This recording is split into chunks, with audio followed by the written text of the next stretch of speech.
Hello, everyone, and welcome to Michael's Record Collection, where we talk about great music with the people who make it and the people who love it. I am joined for this episode by King's X vocalist and bassist dUg Pinnick. dUg, thank you so much for being on the show. You're very welcome. So, dUg, we're going to really want to talk to you about Out of the Silent Planet. Came out 35 years ago. Can you believe it? Yeah. It's like time flies, doesn't it? It really does. The anniversary on March 28th of that release. But Oh yeah. before we get into that, I really want to know, what was your first favorite record? um, Thank you for letting me be myself again by Sly and Family Stone. It was a 45. I played it nonstop all day long on repeat for 3 weeks, and my cousin uh, took the record and hid it from me for a whole week, and didn't tell me, and nobody would tell me, and I was freaking out, losing my mind. And then finally, she brings it to me a week later and says, "I had to take it. You played it all day and all night, and I just couldn't take it no more." Yeah, it was a little too much for her, huh?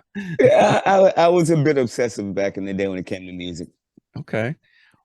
Tell me a little bit about your upbringing, because you have this voice that is, it's equal parts heavy metal, gospel, soul. Who inspired you as a vocalist, and was there anything in your upbringing that kind of led to that style? Um, I think hearing Mavis Staples was the first person that I really remember turning my head to, and just giving it a little bit more attention than anything else. And I was like 5 or 6 years old at that time, But I just remember her, the way she sang, the raspiness of her voice and the emotion. I didn't know what to call it. I didn't know it was emotional or raspy. It appealed to me as a child who doesn't know anything. This is like 55 or 56. So I mean, we had Ray Charles, Sam Cooke, and Little Richard, basically, Chuck Berry and stuff like that. So we had all these different voices, but Mavis just had this voice that stuck out, and I related to it in a big way. Um, and I think I've always tried to channel her into my singing. Okay, yeah, could hear it. I could definitely tell that. You met Jerry Gaskell when you were playing in Phil Keaggy's band. Is that correct? Yeah, well, basically, it was Petra had asked me to be their bass player and had asked Jerry to be their drummer. Their rhythm section quit. Hmm. And so we agreed. I didn't meet Jerry at that time, but I was moving to Springfield, Missouri, where Greg Bowles from Petra lived. And on the way down there, literally, I was moving, had a lock, stock, and barrel, quit my job, all my furniture, everything was in my car. He says, "It's not happening." The band broke up. Oh man. And so he said, I said, "So what do I do?" And he says, "Come on down. We're going to play with Phil Keaggy." So I came down there and we joined up with Phil Keaggy band for like about 9 months. And that's how I met Jerry, because Jerry was playing with Phil Greg wanted to save face and figure out what am I going to do with these two guys? They've given up everything.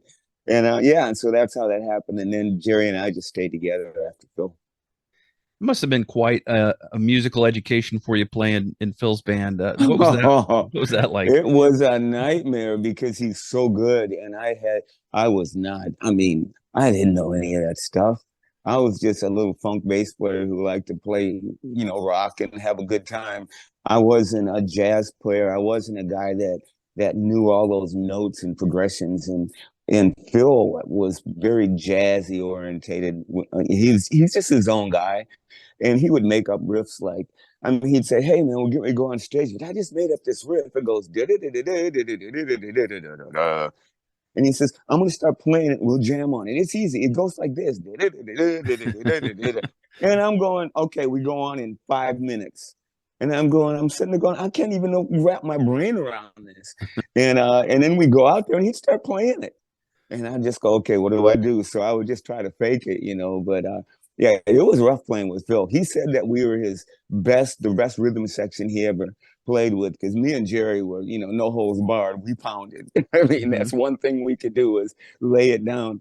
But when it came to the technical side, I don't think either one of us were very up on it at that time. I don't think we really are now. I mean, King's X has done some progressive kind of crazy stuff, but it's not nearly our nature, I don't think. Now, is that when the progressive element started to creep in for you, or did it Oh start no, earlier? no, no. Yes, yes. In Kansas and Genesis and Hmm. Gentle Giant, 1971 too. Those bands, Emerson, Lake and Palmer, Mahu Vishnu Orchestra, UK, King Crimson. I mean, all that stuff was a big deal for me in my early 20s. And at the same time, I'm listening to Free and Allman Brothers, Hmm. and Deep Purple. So I was drinking it all up and learning Led Zeppelin. I think Led Zeppelin was probably the second record that really changed my life was Zeppelin 2. When I first heard Whole Lot of Love, I'm going, Hmm. what is this? And it sounds like Booker T and the MGs on 12, without keyboards. I mean, because to me, Led Zeppelin's early records were basically just soul music turned on 12. Tell me about It's the, yeah. exactly what I was looking for. And Okay. in fact, that's what I've been trying to make ever since is heavy soul music. Oh yeah, yeah. Well, I think you've done some of that in your career. Tell me a little bit about the Thanks. formation of the Edge, which became a sneak preview, and what happened with the self-titled sneak preview album. The word is that you guys weren't happy with it. Oh yeah, it's like a yearbook that you kind of are embarrassed to show to your friends. I can't believe I had that mullet. Um, as far as I'm concerned, I'd love us to put that record out. I mean, King's X fans would love to hear it. I mean, I mean, 2 years, I think, or 3 years into our existence. Yeah, I pulled it out not too long ago and remastered it, gave it a little compression and brighten it up a little bit. And I'm thinking, man, we should put this out. So, I'm thinking there'll be a box set, with that Okay. and some other obscure stuff will be coming out. I'm pushing it anyway. So when you guys came out as King's X in the late '80s, there were all of these disparate elements in your music. Do you think that that hurt you in commercially in that people didn't know where to box you? Oh, absolutely. Because we were different, but we weren't like Nirvana, like what when they came out, or the Beatles, or Elvis doing all shook up. It's like they went to ground zero, and to go to ground zero musically, that's where you grab everybody because you're going back to the basics, and everybody gets the basics. If you got a great song and with two chords, girl, you really got me. I mean, that's going to change the world. But we came out with the way we sounded, which was different, which I've been told and I get it now. But we were not we weren't the band that could easily be accepted. It took several listens to get into King's X. When you Mm-hmm. did, I mean, the diehard fans are still here. But you got to play the record two or three times before you really start to get it. And a lot of people don't have that kind of patience. Yeah, that's true. Do you take any solace in the fact that even though there wasn't a great deal of commercial success, that you guys became sort of a favorite band for other musicians? Yeah, yeah, we still are. There's still kids are coming, and there's still, citing King's X as a big influence, which is really that's all you can ask for. So I got to see you guys at the Three Rivers Prague Fest, and Ah, that was a fun weekend. And you guys were when was so that?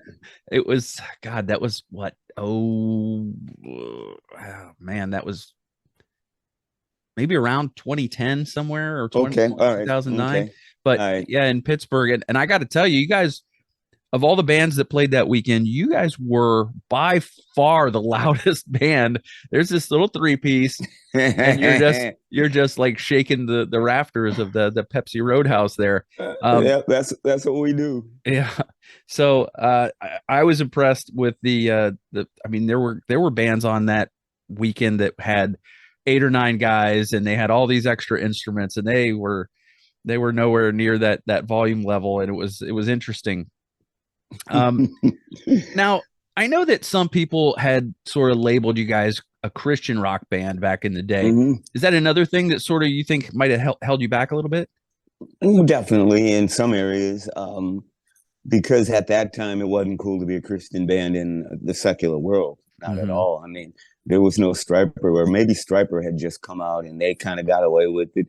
U2, three members were Christian, and they had a way of, because they were from Ireland and they didn't wear their Jesus flag, like the American Christian bands had to.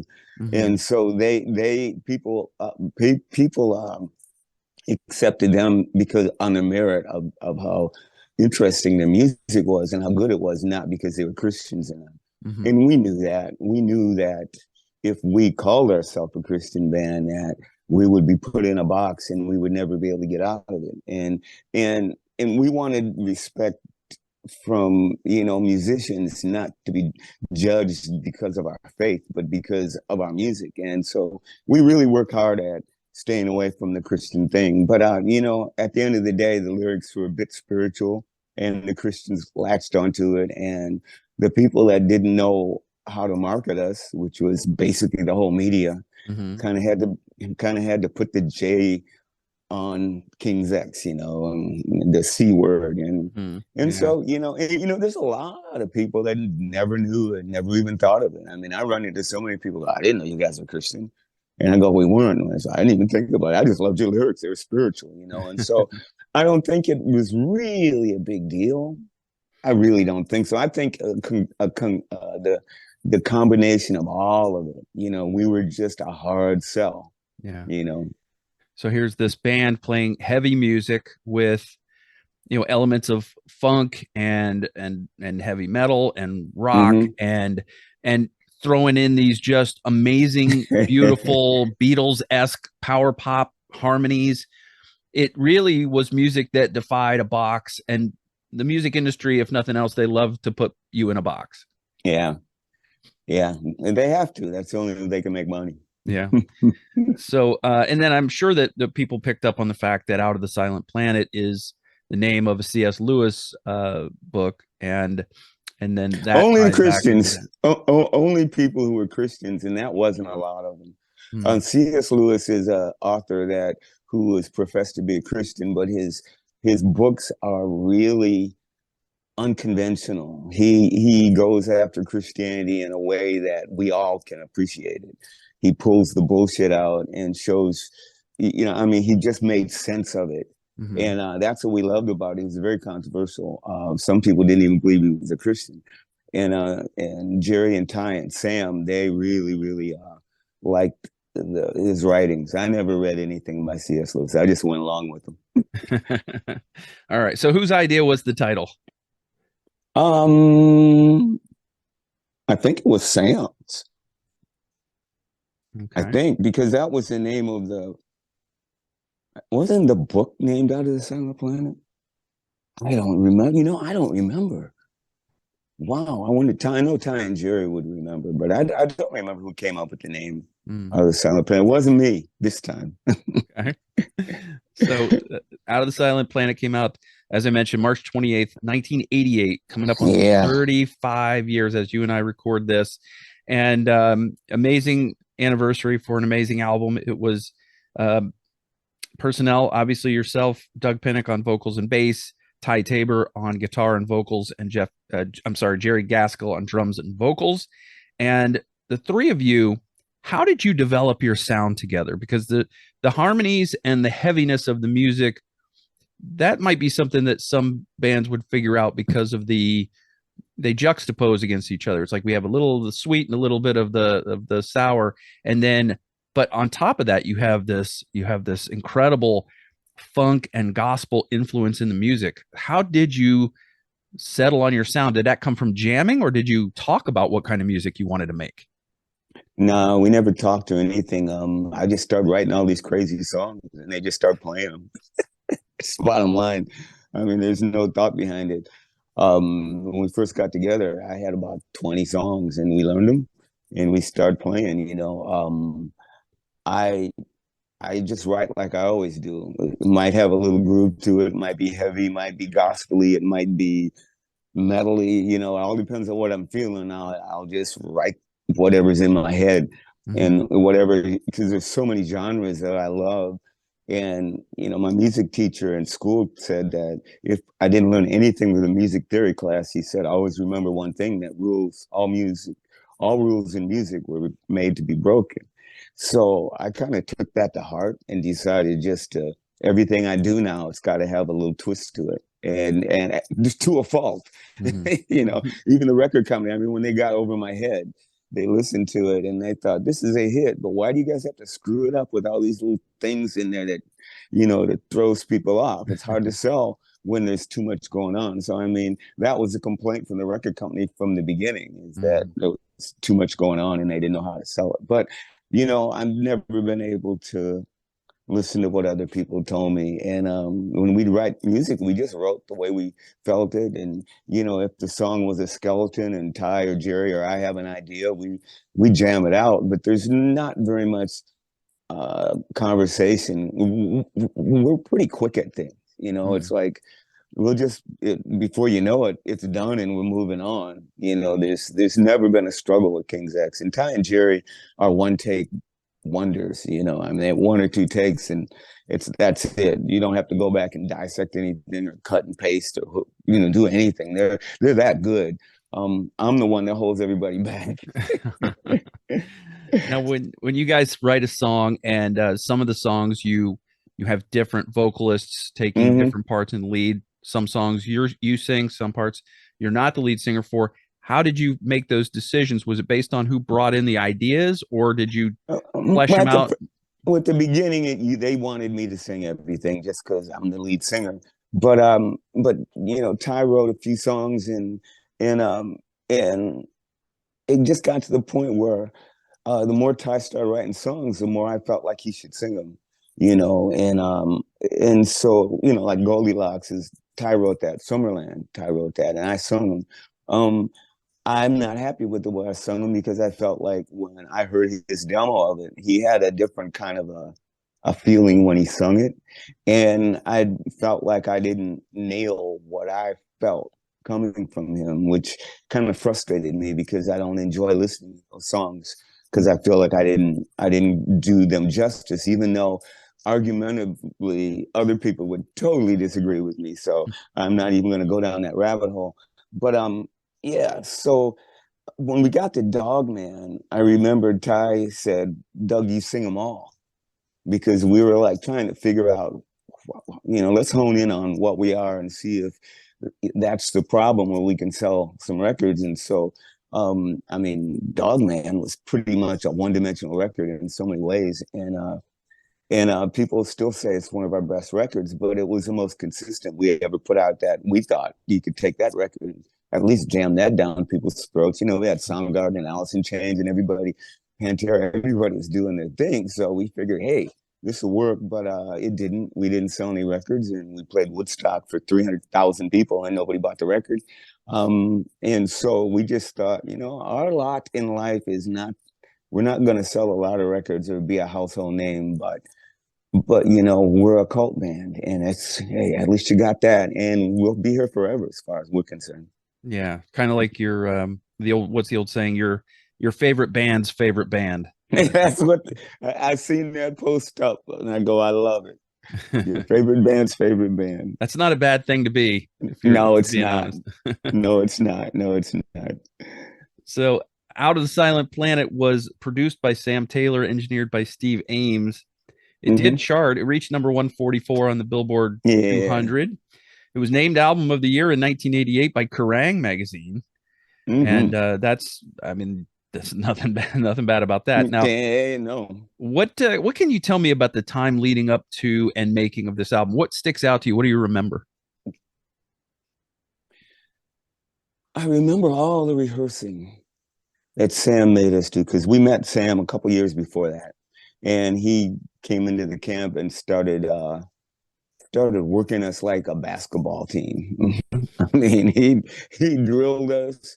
We practiced. We played, you know, these songs over and over again, 5, 6 hours over and over to the point where you know we can do Gretchen and Out of this Planet, Out of Silent Planet in our sleep probably. Um, he worked us really hard. when he came into the picture, he from his standpoint, I think he felt he had a really green band and he needed to whip us in shape. Hmm. The thing was, we had been together like 8 years at that point, and we already had a thing going, and we pretty much were focused on what we did and who we were. And so by the time we got with Sam, um, I think he pushed us in to do the things that we already been doing, which just practice makes perfect. I guess I don't know how else to describe that. I Hmm. mean, we were always singing, and we always had harmonies. Sam didn't bring the harmonies in, but Sam did make Jerry sing, which Jerry didn't sing before. And we had another guitar player with Ty, and all three of us sang all the time. We had 3-part harmonies going before we even moved to Texas and got a record deal. But when Kurt left in like 1983, I think it was, we became a three-piece band, and Ty and I still did our harmonies and stuff, but I did most of the lead singing. Um, but then when we got with Sam, Sam said, Jerry, you need to sing. He just said it's very important that we all sing. And so that's just became a part of us now, and we got used to it. Yeah. Now, when you guys were just living your lives at that time, when you had downtime, did you sit around and do like, like the doo-wop bands and like just harmonize and sing and practice that kind of thing? Or did you only do that when you were Never, never? never, never. Ty will come up with vocal harmonies on a song, and he'll teach it to us, and we'll sing it in the studio. Okay. I'm the same way.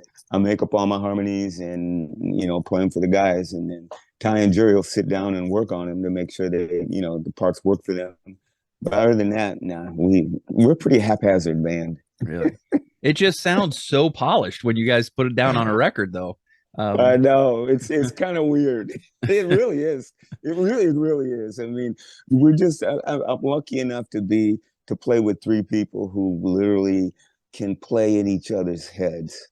You don't find too many musicians that you can connect with that way, and that's what it is with us. I mean, from the day we got together, people were like going, "Wow, what's up with this?" They were just bugging, and we never understood what it was, and we still don't. And it was very exciting to see the reaction of people when they would see us play. But yeah, we make some kind of magic that people seem to gravitate to. yeah, for sure. The song "Out of the Silent Planet" is actually on Mm-hmm. Gretchen Goes to Nebraska. It's the first song on that album. Was that song written after the first album was done, or Yeah, it yeah? was. And Ty wrote that song, and I think we didn't have a name for it. And I think, I said, well, let's just call it Out of the Silent Planet and give people something to talk about. So I go, okay, why not? Because you don't do that. Yeah. We always, if it's not cool, we'll do it. And somebody said, man, you don't name a song after your first album. And go, well, we did. Why not? Yeah. I always like it when there's a title track that's on a different album. I always think that's a cool thing. Maybe I'm Me weird. too. Me too. Me too. So paint me a picture of what it was like making this record. What kind of living conditions did you guys have? How long did it take? That kind of thing. Yeah, I mean, we were all living in little apartments, no money and driving a beat up pieces of shit, and we finally got a record deal, which was with Megaforce, and it wasn't a big one, but it was enough to make a record, and which is what every band wanted, Hmm. and so we were excited about that. I remember playing a show for Johnny Zazula in New York, and how the first three songs I kept getting shocked, and I couldn't get anybody to fix the mic. And in the middle of a song, I got shocked and I screamed at them like, somebody get up and fix this fucking mic now. I just lost it. And it was like, here we are playing in front of record execs.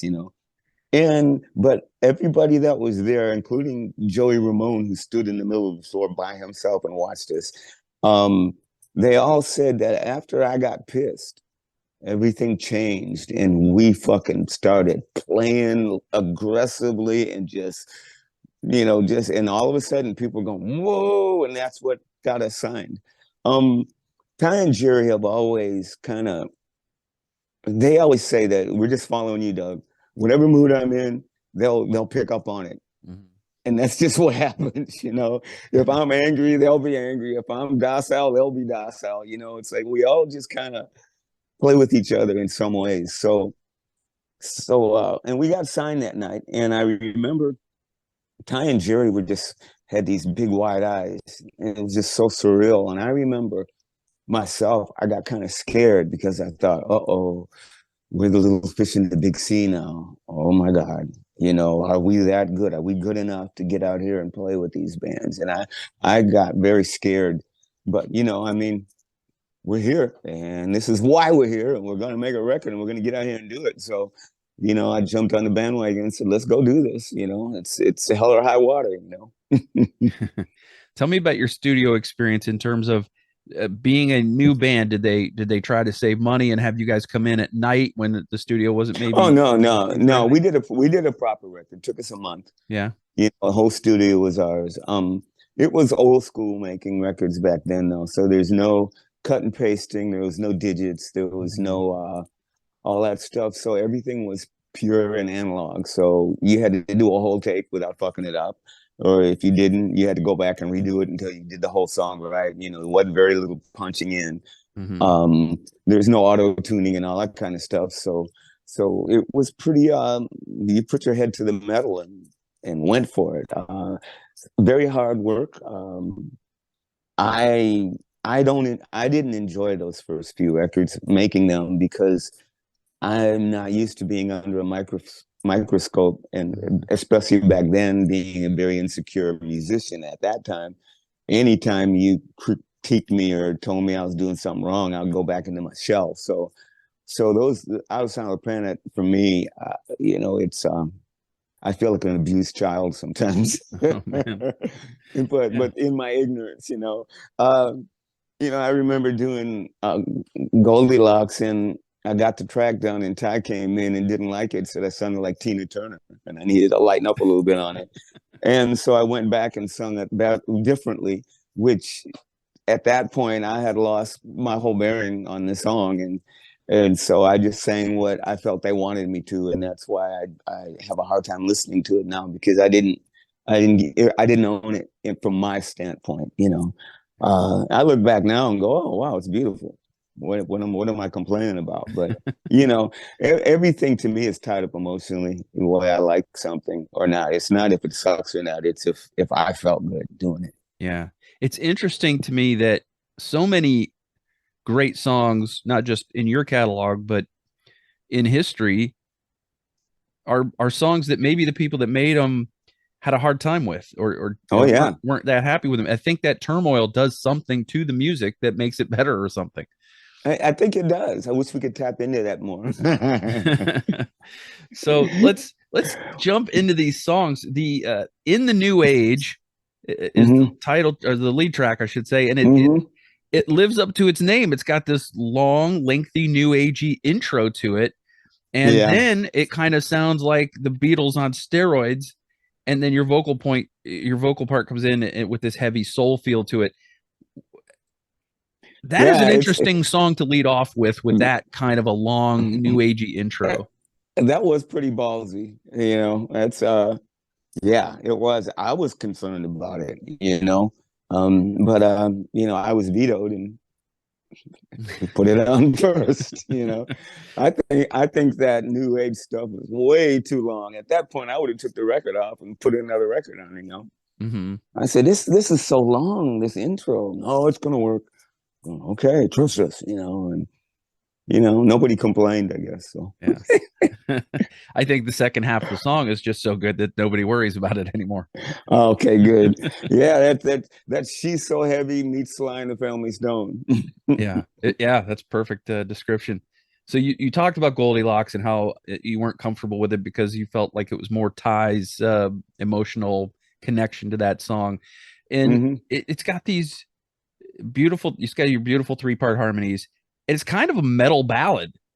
Yeah, totally. Yeah. Is this a song that you just guys. I haven't heard you guys in the last several years, but have you played that live, or you just don't play it live Um, because of your I feelings toward it's a little too much for me to sing now because that's 100 years later and I'm 100 years old. it? But we've been doing a Goldilocks for Jesus since we do Goldilocks every night. We have not done Goldilocks every Okay. night. It got to the point where the crowd sang it so much that we let the crowd sing it now. So for probably the last 20 years, we end the night with Goldilocks and we just turn the mics around and play it softly and the whole crowd sings the whole song to the end. That's And amazing. we thank everybody and go home. So that's how that works out. But no, I can't sing. I shouldn't say I can't sing. I can't do it justice, like Mhm. I used to. For me, this album really, the meat of this album for me personally is the back-to-back songs Power of Love and Wonder. Those two songs together Mm, are just powerhouses. Tell me a little mm. bit about what you remember about writing and or recording those songs. Yeah, I remember it makes me wonder was we had finished all the songs and Sam said, "Okay, guys, write a song together. We need one more song. Just shit out a song." And Sam handed Ty acoustic guitar and Ty drop detuned it. And he started playing this riff. And we just kind of fell in and built the song up. It happened so quick. I don't remember any of it other than how we started it and how it was ended. It's like, okay, it's done. And it's like, wow, okay, cool.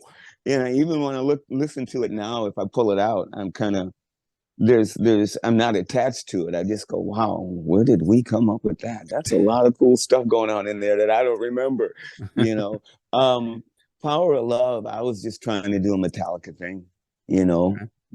I was into Metallica and Sepultura at that time, and I just wanted some kind of chunk song, but I wanted to if Metallica went to a black gospel church, and that's it turned into, you Yeah. got these three-part gospel harmonies with the call and answer, and you got this chunk underneath it. Yeah, it's that's exactly. I described it as a sludgy metal riff with kind of a mid-tempo power pop song disguised with Right. this sludgy metal riff. I think it's one of the best songs you guys have done. I think it's fantastic. Thank you. Well, Don said I think he's told me that was his favorite song by King's X. I mean, he loved Summerland, but Power Love, he explained to me every riff and every vocal line, what it meant to him. One night we got drunk and he just gushed on that song to me. It's pretty cool. I'm sorry, I missed it. Who did you say? Dime from Pantera. Oh, okay, okay, yeah, yeah. I can see that. That's fantastic. So there's co-writing credit for Marty Warren on Sometimes. Tell me about Marty Warren. Yeah, Marty and Ty went to high school together and played guitar together. They learned to play together. They played very similar, and they're very used to playing with each other. And they wrote a lot of songs together. They wrote sometimes on the first album together. They wrote, uh, so I can't remember how many, but just like three or four songs that Marty wrote with Ty, and yeah, and Marty, I don't know why we never put Marty in the band. He's a badass guitar player. Really? Yeah, he's also co-writer on Far Far Away on this album. Yeah. Yeah. Because him and Ty lived together and they would hang around and write songs together. And when King's X would get together to make a record, we'd bring our songs in and Ty would bring his tunes in and there it was. Marty had written them with him, which were cool songs. We had no problem with that. Mm. So the single was King, Hmm. just so darn catchy. Where did the yeah, yeah, yeah, yeah part come from? Was that always in there, or was it meant to be a placeholder? Do you remember? No, I always put that in there and I don't know why. Maybe I don't know. Yeah, yeah, yeah. I put a lot of yeah, yeah, yeahs in songs just because it's something I've known my whole life from the time. I mean, even my mother said before I could talk, when she turned the record player off, I'd start crying and I'd go, "Give me yays. I want yeah, yeah, yeah." And I think that back in the day, everybody was going, yeah, yeah, yeah. So this little kid didn't know how to speak, but he remembers yeah, yeah, yeah in the music. And I've always put the yeah, yeahs in it. I think about that even now. Every now and then I'll throw some yes and go, why do I do that? I'm going, it works, I guess. Good enough for the Beatles, man. Yeah. So, what do you remember about the writing and recording of King? Because that one is obviously a special one in your catalog. Well, what happened with King was I wrote King, and if you ever heard the demo, it sounds exactly like Bow Wow Wow. Okay, Okay. the drums are the jungle thing that Jerry was playing. The guitar part is the same guitar part, but it had a lot of echo behind it, like Bow Wow Wow. And Ty made the guitar part distorted. With Bow Wow Wow, they're clean, you know. And I sang it like the girl that was in Bow Wow Wow. I go, you are the one who causes me pain. You and I actually sang it that way. And we have a demo of it. And I even played slap bass on it. And literally, it was a Bow Wow Wow poppy song. Okay. When we were in the studio, we were laying the track down, and I remember in the middle of laying it down, I went, "Hey, this ain't this we can't do this." I said, "Let's change it." I said, "Let's make it heavy." I changed my bass part, and I said, "Ty, just do what you want." And we kicked in, and that happened, and we went, "Now I like that." You know, it has substance, it rocks, it kicks. Hmm. It's not goofy new wave dated rock, you know. And we left it, Yeah. and it worked out. But Goldilocks should have been the single, but somebody in the camp, the powers that be, decided they didn't want Goldilocks as our first single because they thought we would uh, get famous too quick. Really? Yeah. Okay. I guess Can you that wasn't believe the. that? I guess that wasn't the It problem. well, it fucking backfired, didn't Yeah. it? We got King on Headbangers Ball, and they played it 4 times maybe, and Mm. that was it, you know. And then we had to fight to get Summerland on there, and it was played a couple times. Then I remember It's Love came out, and that got jammed. I mean, it was played a lot. Hmm. Um, and We Are Finding Who We Are did okay. And but when we got to Dogman, we did a video of Dogman. It was a badass video, and it got played twice on MTV. At that point, we realized, you know, these people don't care about us. Yeah. Yeah, they did definitely find bands that they like to promote, and just like anything else, Yeah, like just do like yeah, American radio. I mean, there yeah, are exactly. so many bands that are so big around the world but couldn't get a cup of coffee here because they were just deemed, oh, Yeah, America won't like this, so we're not going to play it. right, right. Maybe let Hmm. us decide what we like. Maybe that. Right, exactly. That's what I say. Yeah. But it's just it's great that you guys were able to make it heavy and just retain in King that poppy element, that catchy Hmm. earworm infectious type of quality that it has. Awesome. And it's funny that it came from sort of the origin of it, basically because Bow Wow Wow, I believe, was just the ants from Adam and the Ants plus a new singer. Is that Oh, really? yeah, I believe I so. didn't even realize that. I just thought the bass player was just badass. It's like, I mean, he slapped Yeah. like crazy on that, and that was what I loved about the band. Okay. So, Shot of Love also was a single. So Hmm. you didn't even get Goldilocks. Didn't even get to be the second single. Was that again the Nah, record company or? I guess so. You know, back in the day, I remember there was so much going on, and there was so many speculations, and everybody's, was trying to make us make it, and so it's like a big whirlwind to me. Actually, it's like I was just uh, the pressure. I just felt, I don't know. It's hard to explain. It was like almost overwhelming in some ways. Mhm. It's like you get on this train, and it's just rolling down the track, and and everybody's doing their thing to keep it on the track, and you're sitting there not knowing what people are doing. You're just watching the train flying down the track. That's how I felt about those first couple records. Mm. So, Visions, the final track on this was the last one I would talk about. Ah, yeah, Love the heaviness of this one and the me too. tempo change at the end where it gets like more frantic. Uh-huh. What can you tell me about writing that and coming up with those parts? Yeah, I remember writing that song, and you know, I mean, we're hanging out with Metallica and thrash metal people and stuff, and I'm listening to thrash metal, and I'm thinking, and we're playing with these bands. And when I wrote that song, actually, we weren't playing with anybody at that time, so I cannot attribute it to playing with people. But I remember just listening to metal and the fast things, and I thought, let's put some, this fast part into this song and make it like a black gospel church, where they double time everything and people are dancing and jumping around and the pastor's jumping and shouting and screaming. That's where that Hmm. came from. But I knew that it would work in the metal genre because that's how those drummers played. And so I thought, stick that in the song. And I wrote that whole song before I handed it to the guys. So it was done. Um, and I remember when Ty uh, came up with in the New Age.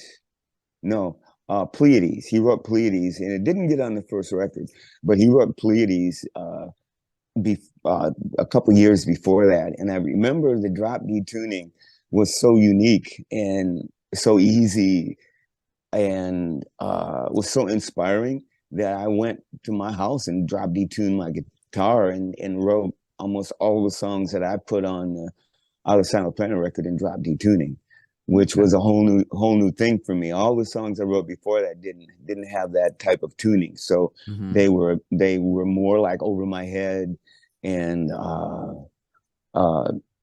that kind of thing, just regular tuning songs. Okay. So so Visions came from that. I dropped detuned and just was playing another riff, making, you know, trying to make drop detuned riffs up. What's your approach to lyric writing? Do you carry a notebook around and jot stuff down as you go, or do you just come up with it off the No, top of your head? I have to come up with it off the top of my head, but it takes a long time to get it off the top of my head. Hmm. Lyrics always come late. Lyrics always take me longer, way longer to write than songs. I can write songs like a drop of a hat real easy. It's so much fun. I love it. But when it comes to melodies and words, the pressure, I put so much pressure on me because I know that the words and the melodies can make or break the song. And so that really bugs me. And I don't want that to happen. So I spend a lot of time on lyrics. A lot of times, when I'm having conversations with people or I'm watching the news or watching a movie or something or just hanging out with relatives or something, somebody always says something that's funny, witty, or just going, I never heard it in that way. Or somebody can explain something in a way that I've never heard it explained that way. And so my motto is always been, I don't have a whole lot to say. It's usually the same things. I just want new creative ways to say it. Mm. Um, and so that's what I try to do now is try to I just dig down in myself and just come up with words and try to make them work. And as long as I can get, a few words in there that make sense, I can, screw around with the rest and come to a an image in my head and make it work in some ways. Does that make sense? Yeah. Yeah. Okay. Doug, I've never asked anybody this question before, and I'm not really Hmm. sure why I've never asked this question, but do you recall the first time you held this record, your first record that you've made with King's X? Do you remember getting it in your hands? How that happened? Did you open a box Yeah. and there it was? Yeah, exactly. We got the box. Sam said records are here, and we went to where I can't remember where we went to get them. Maybe the Sam's office. And I remember he handed us all one, and we opened it up, and just I sat there going, "Wow, we got a record. This is ours. And it was very exciting. It really, really was. Yeah. It's surreal. The dream came true. Now what's next? Yeah. Was there a part of you that just felt that weight lift off you of this is the thing we've been working for and now it's here? No, No? no, no. It's just a part of, it's like you're digging a ditch and, and the ditch is a mile long, and you're just at the beginning of it. Now, when you guys toured this record, how long were you on the road before you got off the road to record your second record? We did 9 months, I think, on the road. Whew, I'll never forget that. It was like I wanted to come home. I had never been gone away that long, and it was like we were getting to the place where, dude, we just got to go home for a minute. Just I can't take this anymore. It was really pretty crazy, and getting home and just being free for about 6 or 7 months, and then writing new songs, and then working on the next record. So yeah, it was. It was. I think we're just starting to get used to being a working band with a record deal. You Mm. go on tour, you come home, you do press, you have to do all these events and all the stuff it entails. You got to sell yourself, which is something that I wasn't good at. I don't like to sell myself because I did, to sell yourself, you got to feel like you got some worth. I didn't have much self-esteem, so it was like real Mm. hard for me to go tout myself in the band. Yeah. I sometimes the interviews where I got so serious, and I look back now at all those interviews, and I'm going, God, you were so serious, Doug. Why can't you just laugh and lighten up and have fun? But we didn't know.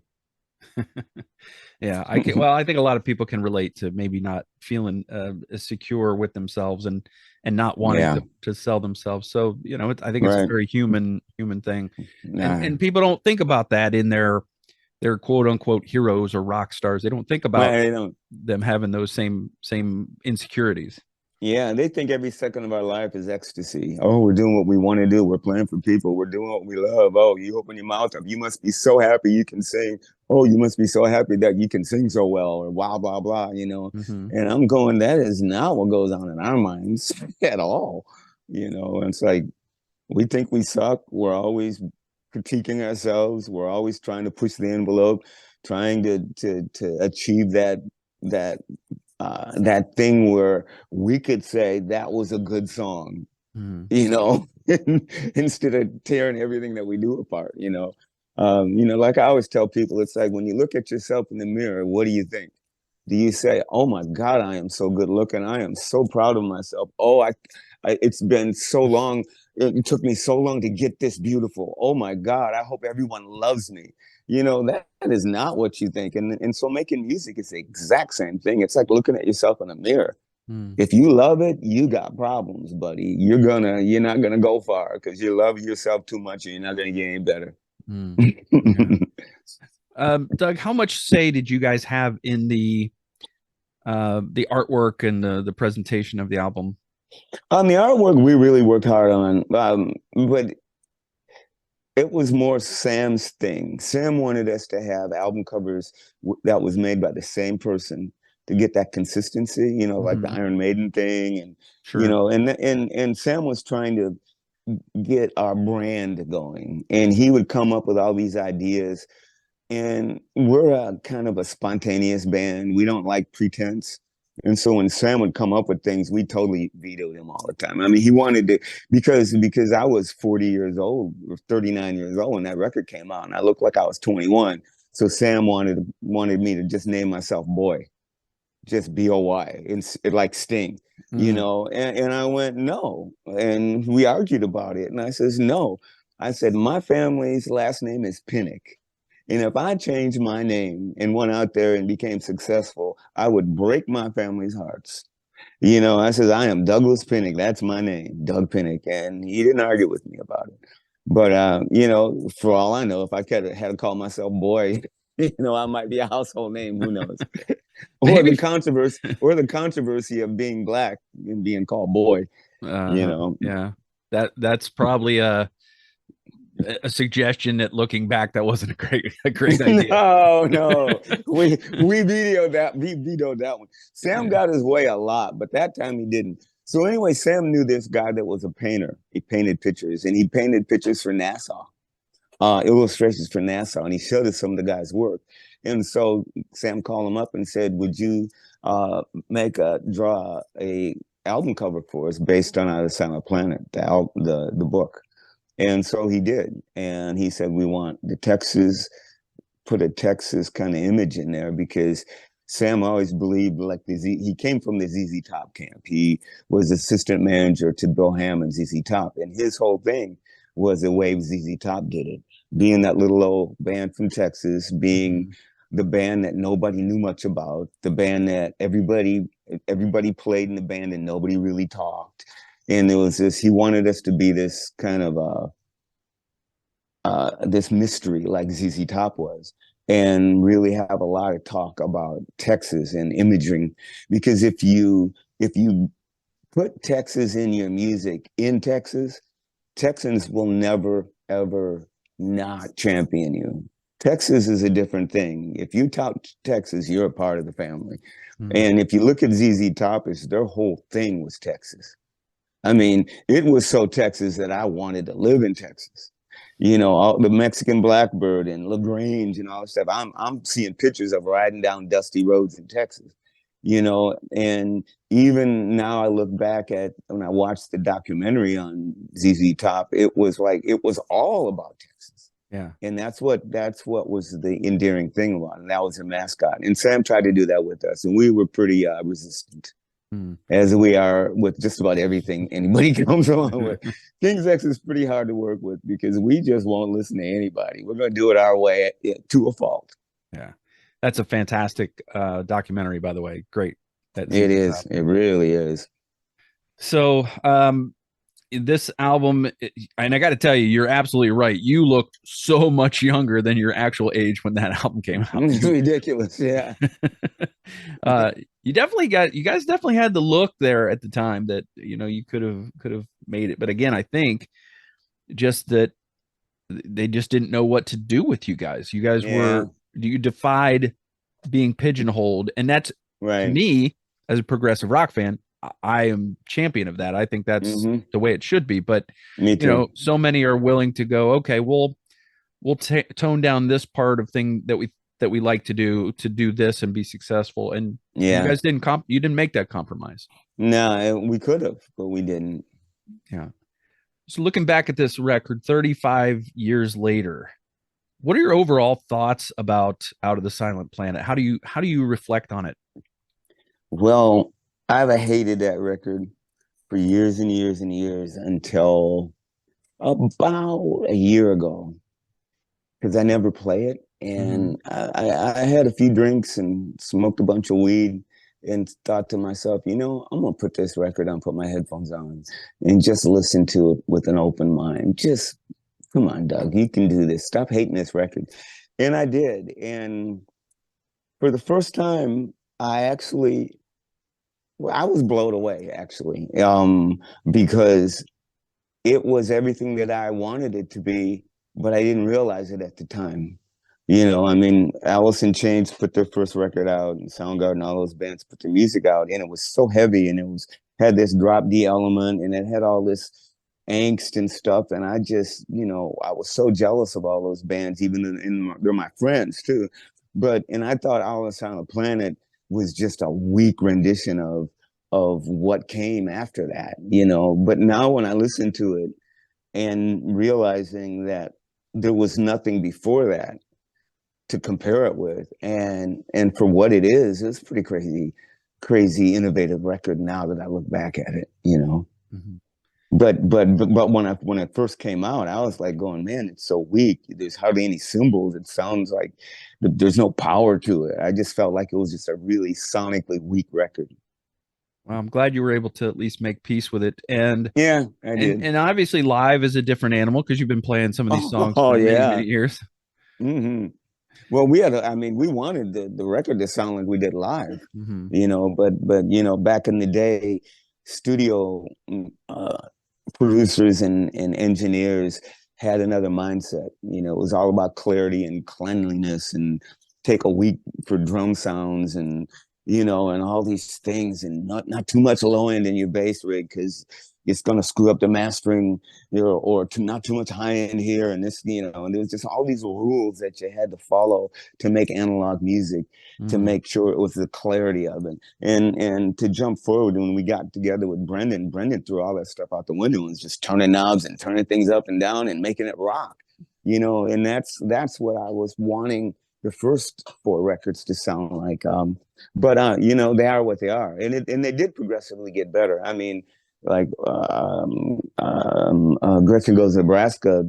CD magazine gave it number one sonically, so I guess Mhm. we weren't doing that bad, you know. But yeah, the first record for me sonically left a lot to be desired. Okay. Your favorite band's favorite band, though. That came through. Yeah. Um, Yes, it did. It sure did, man. Because nobody else feels that way about it. yeah. You know. Your most recent album is called Three Sides of One. It came out Yeah. last year. How'd that do for Hmm. you, or how's it doing? I guess it's doing okay. I haven't checked, but I mean, everybody bought it, and everybody's still talking about it. And you know, I mean, the fans, and you know, we're still, you know, people are still talking, and we're still posting songs, and Mhm. out on the road, we're doing like half a set of new songs, and people are really liking it and letting us know that they're digging the new songs. So it's all good. I mean, 14 years before, you know, to put a record out, and we were you know, we were quite pleased at the response. Now I know it's like when you watch sports and an Hmm. athletes start to get a little older and Hmm. things start to slow down a little bit. You guys have been doing this a long time. How often are you able to get out and play live, or what's a comfortable amount of shows for you in a year? Well, I don't know about comfortable, but at this point, since we don't take a tour bus anymore because tour buses take all our money and we go home Mm, broke, so we had to cut down to weekends, and so we do probably a weekend a month. We will go to like we're next thing we're doing. I think we're playing Chicago, Madison, Wisconsin, and Detroit, and then we'll fly home. You know, our road crew loads up the U-Haul and they head up to Chicago area and we play, you know, the weekend and go home. We do that once a month and that's about it at the moment, you know. Ty and Jerry don't want to get on a tour bus ever again, they say. mm. Okay. Are you all in California now? No, I'm in Jerry's in New Jersey with his wife. He's Okay. and Ty lives in Kansas City with his wife, and I'm here in LA. Okay. Dealing with the traffic.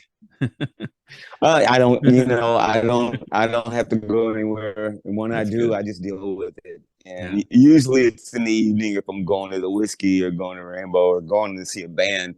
But during the day, I ain't going nowhere. Yeah. All right. Well, the band is King's X. The album 35 years ago came out of the Silent Planet, Yeah. started everything for King's X. God, 35 years. Yeah, sorry to There's didn't mean to people that make you listen. feel that. No, not at all. But I have friends who weren't born when that record came out. It's Wow. just so cool. Yeah. Who is the most unusual person that's ever admitted to you they were a fan of? Who have you met that you would never have expected to be a King's X fan that likes your music? I couldn't name many. I mean, Joey Ramone shocked me. Tom Morello. Oh, no, I mean, what's his name? Singer for Slayer. Oh, I'm drawing a blank. Yeah, I mean, when it comes to names, I know them until I have to remember them. Yeah, But I'm the same way. he told Jeff Ament one day at a King's X show. He said we were his favorite band. That's the singer of Slayer. So that's pretty interesting. And Andy Summers did a whole tutorial on King's X how he says we're his favorite band, and that shocked me. That's great. Because I'm a huge Police fan. Yeah.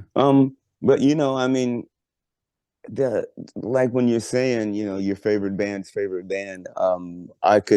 the list is exhausting of Mhm. the rock stars and famous people that have come up to me and said how much they love our music. You know, Elliot Easton had tears in his eyes when he shook my hand and said how much he loved us. So and I remember the keyboard player for Leonard Skinner stood on the side of the stage with tears in his eyes when we did Goldilocks. I mean, we've watched people, you know, just it's encouraging more than anything is going. Are you kidding? These people are who, you know, we listen to and we learn from them. You know, Billy Cox or Mhm. Taj Mahal, those kind of people, and to know that they like what you do is you just feel like you're a part of the family. That's great. Um, Visit the band online, kingsxrocks.com. It's at King's X on Twitter and Yeah. King's X official on Facebook and Instagram. Dug Pinnick, thank you so much for taking the time to talk to me about this album. I think it still holds a special place in my heart among your catalog, and it's Awesome. great to look back on this anniversary at such an important record in your career. So thank you so much for your Thank you. time. What date is it? When does it come out? Or when did it come out again? I want to write that down so I can make say something. March 28th, 1988. March 28th. Okay. Yeah, 88. I'll never forget dates because being born 1950, it's easy. Everything's in lumps of tens for Yeah. me. So I'm good at that. Dug, thank you so much for your time. I really You're appreciate it. welcome. All right. Have a good day, man.